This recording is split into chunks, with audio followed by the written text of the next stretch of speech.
You are listening to the Beyond the High Road podcast with Shelby Milford, episode number 128. Stay tuned. Welcome to Beyond the High Road, a podcast dedicated to healing your heart and life following the grief of alienation. I'm your host, Shelby Milford, a twice certified life coach specializing in post-traumatic growth. If you're experiencing the effects of alienation and you're ready to heal, then this show is my love letter to you. Stay tuned.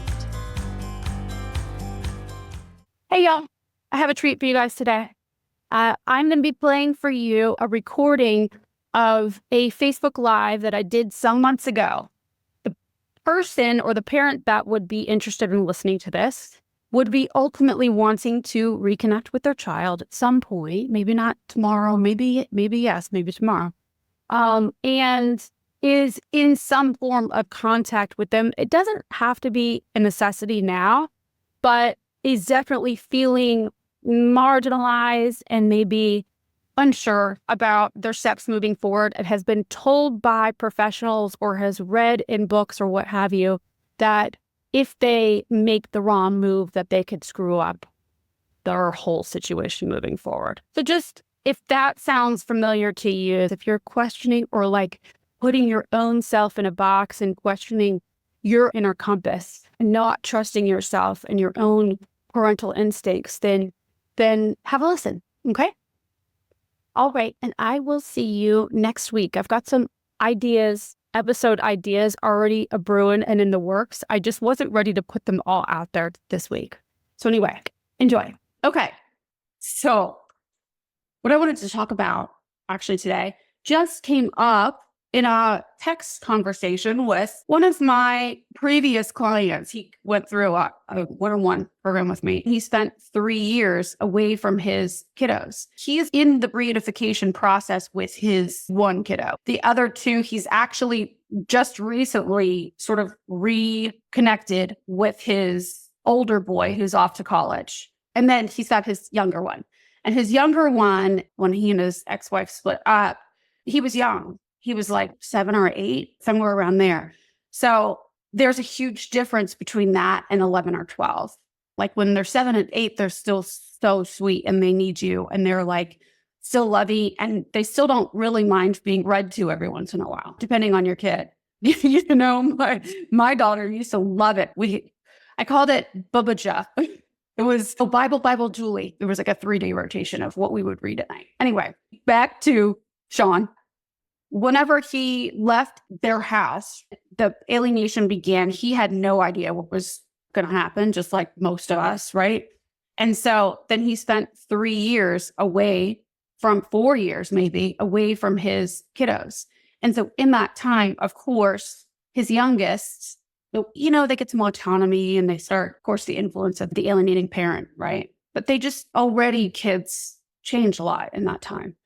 And so they're in quote unquote reunification therapy. That was what was already ordered. And he's running into these challenges, I guess, regarding kid wanting his own independence. You know, he doesn't want dad to pick him up in front of his friends at school. Now he's saying he doesn't want him to be involved in church things and what have you. And so what to do about that is a separate conversation. We talked about that, but something he mentioned today, he said, I feel like a foster parent.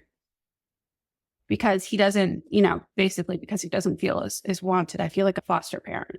And I thought, wow, that seems like it would be. I don't know, I've never been a foster parent, but I do imagine that if I were to ever foster parent, don't know for sure, that I could see how that would be an accurate depiction. You're just a stand-in or something.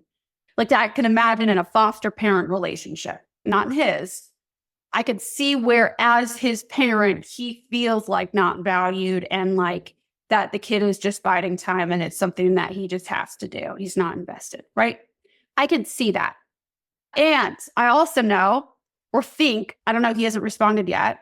It's got to feel like shit to think about yourself as a foster parent to your own child. It's got to feel demeaning and, you know, marginalizing. I mean, he's really marginalized himself to the point where he's in some other role. And I get it with what's going on, right? Like they're not in we are all not in these traditional conventional sort of parent-child relationship situations, right? I know a lot of you aren't speaking with your kids like me. And then there are some of you that do have your kids on the weekends or even 50-50. So I think this applies all the way around for all of us. This isn't the conventional way. And so we have to like reframe our role, like who we are, not comparing out to what we think things would be like in some other more minimal role. So like for him, he's unsure of what he's supposed to do and how he's supposed to be, like on the everyday when he's with his son. But I think so much of it is him being in his head, because honestly, he knows exactly how to be with his son. We discount all of that time that we were with our children. It makes sense because other people are discounting our role. And so then we start to believe them. But I just want you to recognize that if that's what's happening with you, that, yeah, other people may say this and they may be devaluing you, but that doesn't make what they're saying true about you. They can say all day long till the cows come home that, you don't mean anything in their lives. I'm talking about the alienator, right? And even your kids, if that's what's happening, you don't mean anything. They don't want you or whatever they're saying, and they can minimize and whatever they want. But you keep remembering your history. You keep remembering, and even like, let's say your history doesn't feel significant, or maybe it wasn't, the time spent with your child beforehand wasn't as significant as you would have liked it to be.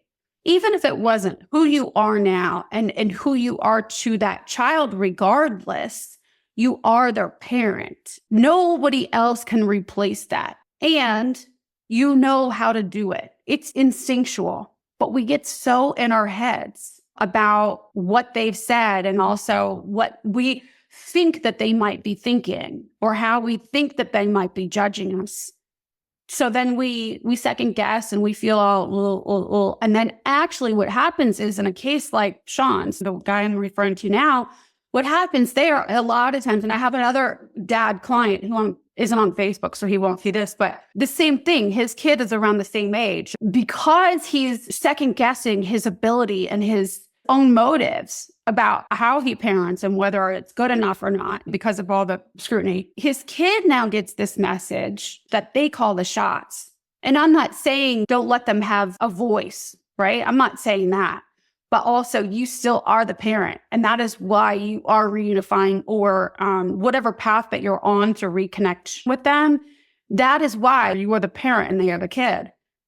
You do like really actually know at this point, until they're 18, the best thing for them, or you're always looking for the best thing more than what they can see. The kids at this age, they've got like basically like horse blinders on, right? They can only see their little tiny little world.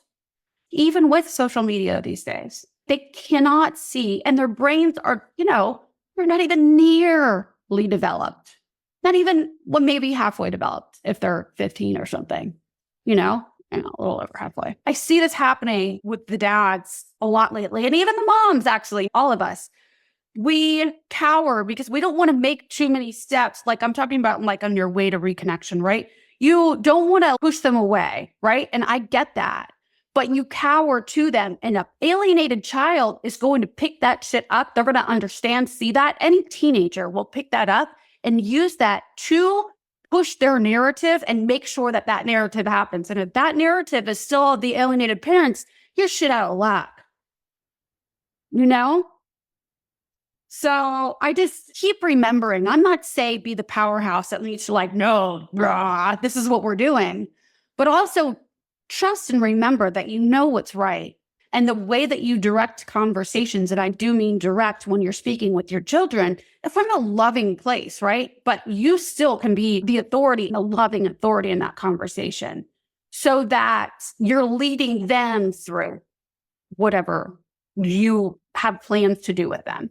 Right. And I'm talking about many times when we're in these reconnection situations, parents are scared that if they come on too strong, they're going to push their kids away. And that's what all the therapists say. That's what all the professionals say.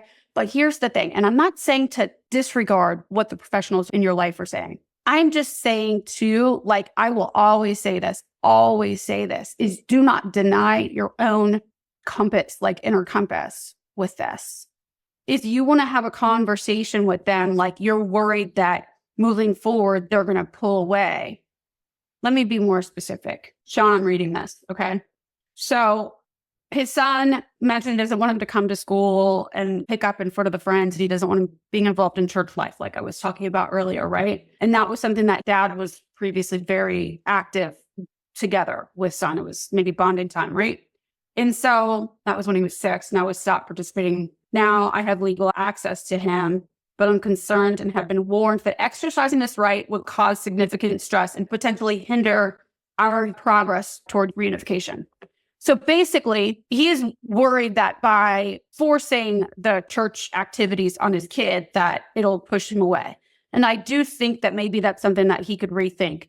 But also, there's conversations that he could have with his kiddo, like, use this for you guys however you want. Again, I'm not a reunification specialist or even family systems trained, but I do know family systems therapy, it's the parents who are at the hierarchy and then the children. That is the natural order of a family. And so when we start deferring to the kids, you're going to get yourself in a world of shit. You're only adding to the alienation. They're already in a partnership with the other adult. So you keep deferring, and guess what? What's going on is you're voluntarily going down to the kid position. Now, I don't want at the same time for ego to come in and for you to be like, no, I'm going to exercise my authority. Instead, you get into a conversation with the kid. For instance, hey, I understand that you don't want A, B, and C. All right, here's the deal. Because I'm the parent and because I love you and I want what's best for us, for you, for everybody moving forward, the whole family moving forward, I'd like to continue to work towards rebuilding us. But the plan is ABC. So what do you think that we could do in order to get there? Now, if they come up with some not feasible, not viable, kind of like, oh, well, we'll start next year. That's your opportunity to coach them and be like, but you're just putting this off to your future self. And then we're going to get there and you're going to have the same problem next year. So let's work on building up now. This is the ultimate goal. We're going to get there because that's what we're doing because I love you. But let's do this in a way that feels doable for you. And also that's the time you can take to discuss that nothing worth having ever comes without the discomfort beforehand. Growth always requires discomfort. So you can explain with them, like, do you remember when we moved that time and you thought you would hate it? You were like crying and you thought you lost all your friends. And now you're, a month after moving to the new place, you have this whole new life and you've loved it. And it's been like amazing and all the best things came out of it. Those sorts of conversations, right? Some area in their life where they've really had to step out on a limb in order to grow, engage them in conversations that pique their curiosity about the future they don't know. And like the sliding doors, remember that movie? I actually don't really remember much of it because I think it was a pretty shitty movie. I feel like it was. I'm not sure. But I do know that it's like the alternate if we would have gone this way, if we would have gone that way sort of thing. There's another movie that's like that too, and I can't think of what it is right now. But you get it. Like you can start to play those games. This turned into a whole reunification conversation, but that's fine. You can start to play those games with them, just pique their interest, like just casual conversations. Doesn't have to be about y'all. Don't go straight into this kind of talk about y'all because then they're going to always steer away from this kind of talk, but start them off with like, if you're watching some sport, what do you suppose would have happened if they didn't put that player in? And if they put another player in, how do you think this game would have gone? Things like that. Start now. There are conversation pieces too, which help you guys to pass the time.